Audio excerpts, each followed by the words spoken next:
Today we're going to cover part 4 of my Crafting a Killer Pitch Deck, where we're going to talk about the last section of your deck, which is the strategy and traction side. If you think about the framework of how you should prepare your pitch deck, it's pain point, solution, and then strategy and traction, right? Tee up like why you should exist, how you're solving the pain point for the customer, your solution, and why now is the right time. And then the rest is like, why you? Like, why are you the team or the company that's ultimately going to succeed? And that's what we're going to talk about today. If you haven't watched my other videos where I talk about the pain point and the solution and also just kind of give an overview, make sure you go watch those. Those are parts 1, 2, and 3 and can be really helpful in terms of teeing up everything you need to know to get the most out of this video. But with that, let's dive in. So just a reminder for those of you who watch the other videos, when you're thinking about how to structure your pitch deck and how much time and energy to put into each section of that pitch deck, I highly recommend that like in the early days, you spend a lot more time talking about your solution and your pain point that you're solving and less time on the traction and why you. I think that information is still valuable, but the reality is you usually don't have enough information to really make a compelling case. And instead what you should be really focusing on is getting the investor like emotionally bought into your vision and the opportunity that you're presenting. Hopefully you're going to get some traction. And that traction is going to be the thing that VCs and investors are going to really anchor onto. And so you're going to want to spend more time as you get further along, really talking about and explaining like your traction and your team and why you are the company that's ultimately going to win in the space. Especially because like as time goes on, it's going to become more and more obvious that the solution that you've laid out or some iteration of it is going to be the one that's going to create a great business, especially if you've been successful. And so then the rest of it is all explaining what you're the one that they should be backing and not anybody else. So by the time you get to the traction and strategy portion of your deck, hopefully you've done a really good job of explaining the pain point that your customers are feeling on a regular basis. You've gotten the VC or the investor to like emotionally buy into that pain point. You've made them feel better by showing your solution and making it appear, you know, and hopefully it is, the obvious inevitable solution that's going to occur in the market to solve that pain point. And now what you're doing is you're basically showing why you are the right team to execute on the vision of the solution that you have just laid out. And so the first thing to talk about usually is competition. Who else out there is doing it? And why are they falling on their face when it comes to actually solving the pain point that customers have? You know, oftentimes I think some of the most effective ways that entrepreneurs do this is they demonstrate very clearly that the competition doesn't actually understand the pain point that the customer is really feeling, and that this company does understand it, and that they have created a solution that really aligns well with the pain points that the customer is feeling.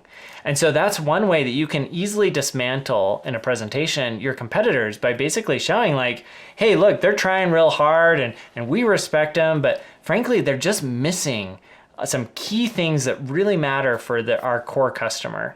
And that's why we believe that they're not going to be well positioned to ultimately be successful. There's a joke that second place is just first loser.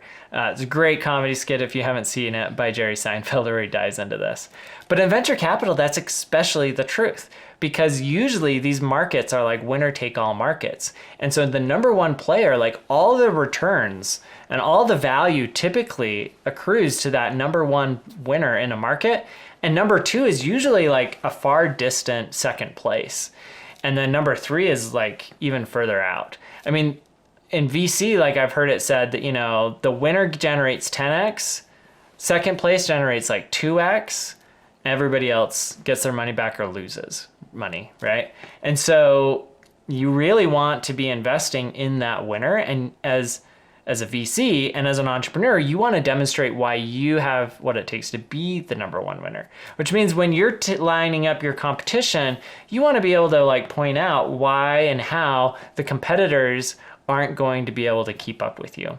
There are a lot of reasons why they may not be able to, but ideally you've got a real competitive advantage, right? Show me the moat. Show me the thing that makes it really hard for other companies to copy what you're doing and to achieve the same outcomes in terms of solving pain points for their customers. Some of the pitfalls that I see a lot is companies that are like, we don't have any competition. nobody out there is competing with us. Well, here's the thing. I guarantee you have competitors, and usually like the biggest threats to a business are the ones that never show up on a pitch deck. So for example, like I'll meet with software companies all the time and they'll be like, well, there's no company that quite does what we do. And I'm like, well, how do people solve the problem today? And they're like, oh, well, they just use Excel. And I'm like, well, Excel is basically free. So is your solution like so much better that customers are willing to pay for it when they could just use free Excel? Right?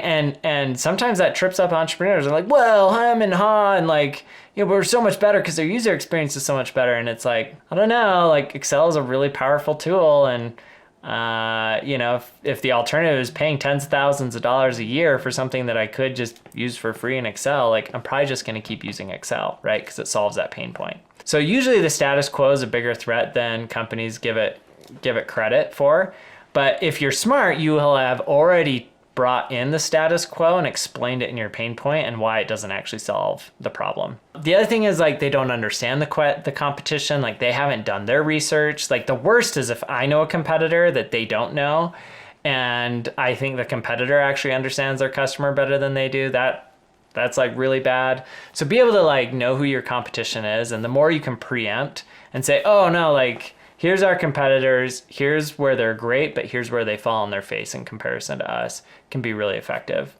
And then, of course, like the worst is not having any sort of competitive advantage that you can really point to, in which case, like you run the risk of becoming a commodity really fast, and VCs, like we just don't invest in commodity businesses. Just some thoughts on how to do that. I'm a huge fan of strategy maps. A strategy map is basically where you use two axes to kind of communicate where you are positioned in the market. So it could be like, we're really good at being a distributed platform and really open, right? And there are like closed platforms and open platforms, and ones that are like on-prem versus distributed, right? And we fit, we believe based on what we outlined in the pain point and our solution that the real winners are going to be the ones that are like open and broad, right? For example. And then you can show where everybody is and where you are like strategically placed in the obvious spot of where the long-term solution and vision of the future is headed towards, right? I think that's a very easy way to put a ton of information on one slide. You can also do like matrices where you've got a breakdown of all the different companies and the different attributes of those companies and how you line up and compare. My only pushback with that is usually like companies pick the metrics that they think like make them look the best versus the metrics that actually align with the pain point. Like if I can see like a very clear line of connection between the pain point your customers are solving that you just explained and all of the different ways in which your company's attributes align really well, or your solution aligns really well with those pain points and your competitors don't, like that's compelling. But I'll tell you, like I hardly ever see an entrepreneur put that together that eloquently. Usually it's like, well, like we got all these things, half of which are probably irrelevant to the actual pain point, and our competitors don't have any of them, and therefore like we're going to succeed. And I'm always like looking through the list and be like, I don't know if any of those like actually matter, right? So just something to take in consideration. But if you can pull it off, I think it could be really helpful. Having really thoughtful data, having examples of the product, right? Again, here's the comparison to Instructure's, where they were comparing their product versus the prior products that were on the market. I think other ones that are really helpful is like, I really like these retention curves where they're like, look, here's all of the competitors, right? And how they're retaining customers, and here's us. And we're doing a better job of retaining customers because our solution actually is better, right? That could be an example of some like really thoughtful data that they disclose. And in that case, super powerful. All right, the next thing I want to talk about is team. Now your team slide is usually just a slide or two. I really like this quote. Success in any field depends on energy and drive than it does on intelligence. This explains why we have so many stupid leaders. But look, what you're trying to achieve here is you're trying to convince your investors that you and your team are the right people to pull this off. right? Of anybody else that's out there, like you have been placed on this earth with the experience you have in order to execute against this mission. And you have assembled like the right team, the right stuff, right? To pull this off. So talk about experience, talk about expertise, talk about past execution that you've done, big accomplishments that you've achieved. Talk about like the quality of the people and their backgrounds and so forth. Some of the pitfalls, too much irrelevant info. Like people will throw up all kinds of stuff about to make themselves look good, but it's just kind of irrelevant, right? It's like, hey, we're an enterprise software business, but let me tell you about how our CFO is really good at working at all these pharma companies. And it's just like, that's not really relevant, to what you do. And then I'm like questioning whether or not like you know what you're doing when you're hiring people and whether or not your CFO has any clue what he or she is doing when, building financial statements for you, et cetera, et cetera. So like, just keep it like really dialed in on and on point. Other things that like people will throw up a slide and it's frankly, it's just not super impressive. It's just kind of like, oh, well, this, there's not a lot here. And I feel like I'm investing in the B team, so it's kind of like your resume. Like you want to look really, really good on this slide, right? And then the other thing is like unprofessional photos. Now, when I say unprofessional photos, what I'm not referring to like, is it okay to be casual in your photos? Be casual. Just don't take crappy pictures. Like to me, it's worth the money to hire somebody with a nice camera to take some headshots. I think it makes a big difference because it's all about signaling, and it's signaling that like you are a legit real player, right? You don't just like whip out your phone and take some quick pics and call it good, right? Like you actually spend some time and energy to make sure that you look good on the slides. Just some quick examples. So I really like slides that, they've got a picture of the team, they've got their background, they've got accomplishments, they've got logos, especially recognizable logos. So you can see them and be like, oh yeah, this person, they're at a bunch of like very legit companies. There's something impressive there. Like other people have consistently said like, this is the kind of person I want to work with at the highest levels. That's interesting. Another one that I really like is when they have like examples of things and accomplishments that they've done. So if you look on this Keeperhood slide, it's like, close this much money in annual contract, or, develop this product, or have so many patents under, or sold so many prior companies, right? Give me some like hard hitting data points, especially if I don't know the team. And this can be especially important if you don't have like flashy logos that you can point to flashy successes. And then, having advisors and board members can also be helpful, especially if you don't have a lot of traction or you don't have a lot of prior successes. Maybe you're a young team. Go find people that will join you on your advisory board or on your real board and provide some additional credibility to what you're trying to do. The last one I want to talk about is just a little bit more around strategy and traction specifically. So in this case, right, you want to describe the strategy and show that it's working. That's really the core objective here. So the guidance here is the strategy should align with the pain point. Just like I said before, like pain point should align with solution that you offer, and your strategy should align with the solution and the pain point in terms of how you're getting your product out to customers. You should provide whatever data it takes to show that your solution is solving that pain point for the customer. So that could be like revenue is like the best and most obvious, but it's not always like the most relevant, especially in the early days of the company. It might be, for example, when we invested in companies like Pinterest, they were talking a lot about how much time people would spend on their app versus some of the competing apps, right? Being able to show like, hey, we get a lot of attention on a daily basis on our app shows that like, hey, we're solving a pain point for customers and they like our product.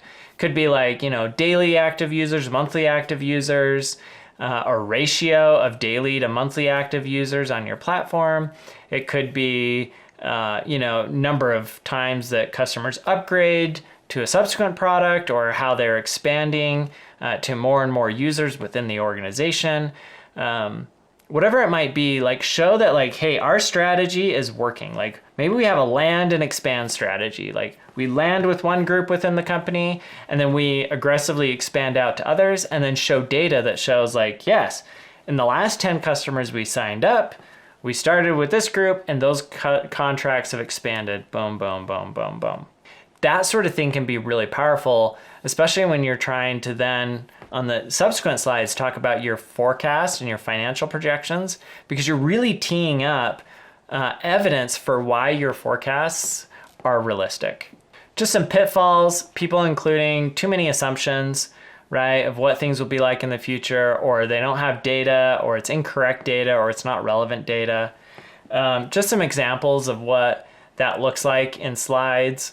So, when we invested in Instructure, they didn't have a ton of traction yet in terms of revenue, but they had a lot of people in their pipeline and a lot of companies that, had signed contracts and were excited to get launched. And so they just had a slide full of logos. And it was like really powerful because they're like, oh, these are like large educational institutions that they are working with. That is awesome. That gives me confidence that like, hey, these customers have vetted this and they're seeing a real solution to their pain point.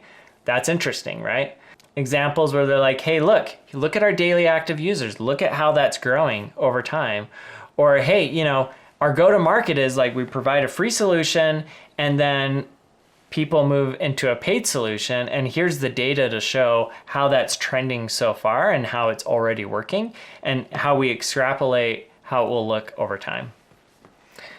In this section, I think, charts, graphs, pictures, logos, all of those visuals can be incredibly powerful in terms of communicating what your strategy is and how it's working. I think this section of your pitch deck can be one of the most impactful if done right. And if you've teed up the other sections really well, because then it becomes like, here's the pain point, here's our inevitable solution, and then getting investors excited and building that FOMO that you are the ones to solve that pain point because you're already doing it. And here's all the data to show why. If this is the first video you've watched of crafting a killer pitch deck, go back and watch sections 1, 2, and 3. They'll be really helpful in terms of helping you understand what I covered today. And then stay tuned for my next video where I'm going to wrap it all up and bring it home. Thanks for watching.